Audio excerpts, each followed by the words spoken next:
Srisailam project से पानी छोड़ा गया। बलाई इलाकों में मूसलाधार बारिश के नतीजे में पानी श्रीशैलम आबी ज़ख़ीर में दाखिल हो रहा है। पीर को इस प्रोजेक्ट के 3 दरवाजे खोल दिए गए थे। मंगल 30 जुलाई को 7 दरवाजे खोल दिए गए, जिसके बाद 10 मीटर ऊपर उड़ता हुआ पानी को छोड़ा गया। हाल ही में इसके दरवाजे खोले गए थे। तमाम 7 दरवाज़ों से पानी नागार्जुन सागर प्रोजेक्ट की सिमत छोड़ा गया। दूसरी जानिब आवाम की बड़ी तादाद इस खूबसूरत मंजर को देखने के लिए पहुंची। पेश है इस खुसूस की कुछ झलकियाँ।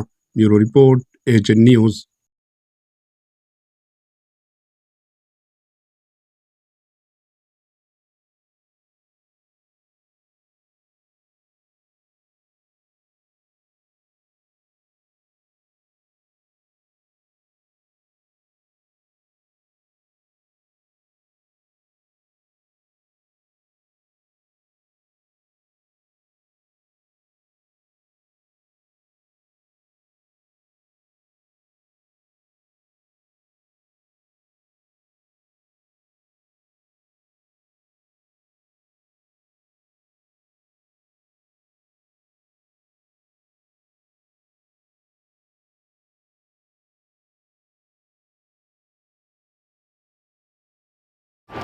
एचएन न्यूज़ को लाइक करें, शेयर करें और सब्सक्राइब करना ना भूलें।